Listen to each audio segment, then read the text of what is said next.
avec François Piquimal. François, la première question c'est qu'est-ce qui fait que tu te mobilises aujourd'hui? Je pense qu'aujourd'hui, là, celles et ceux qui sont dans la rue, c'est ceux qui ne se résignent pas à voir la montée de la vague réactionnaire dans plusieurs pays, et y compris dans notre pays. Quand on voit, par exemple, la semaine qu'on vient de passer, ça a été un sketch. D'abord, ils nous ont sorti la question des œufs pour le ramadan, et que ce serait à cause du ramadan qu'il y aurait une pénurie d'œufs. Et comme ils n'étaient pas contents de leur concours Lépine, de la pire rumeur, on va dire, islamophobe, ils sont passés aux femmes voilées, en disant les femmes voilées n'ont pas le droit de faire du sport. Comme si ils pouvaient décider à la place des femmes la manière de se comporter, y compris quand elles ont une pratique sportive. Alors ils sont allés là-dessus, on a passé des heures sur les plateaux télé à commenter cela, alors que ça n'a aucun sens par rapport aux problématiques qui se posent aux Françaises et aux Français, l'accès au logement, le fait d'avoir des salaires qui stagnent, le fait aussi de ne pas savoir si on va pouvoir faire 3 repas par jour. Ça, c'est des vraies préoccupations.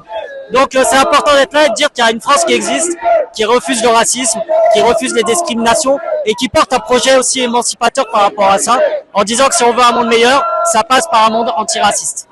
Qu'est-ce qui te fait le plus peur dans l'international fasciste? Y a rien qui me fait peur, et justement, je pense que nous, notre rôle, c'est d'être des gens sans peur. Parce que ceux qui se plongent dans les bras de ces idéologies-là, il y a bien sûr ceux qui ont des convictions, qui les portent, mais il y a aussi des gens qui tombent dans le piège de la peur qui est véhiculé notamment par un certain nombre de médias, de politiques. Et nous, on doit dire que on est fiers, par exemple, d'être à Toulouse, dans une ville qui a une tradition antifasciste, qui est une ville ouverte, qui est une ville d'accueil depuis l'héritage de la Seconde République espagnole, et que c'est ça qui fait notre force. C'est de pas avoir peur, et c'est de dire qu'on assume d'être ouvert, d'être un pays ouvert, d'être un pays créolisé, et que c'est ça qui peut nous faire rayonner dans le monde et construire l'avenir, et notamment bâtir ensemble le grand défi face au changement climatique et pour plus de justice sociale.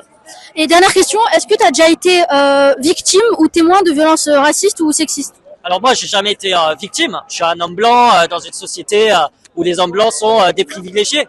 Par contre, j'ai été, oui, témoin d'agressions ou de propos à caractère raciste.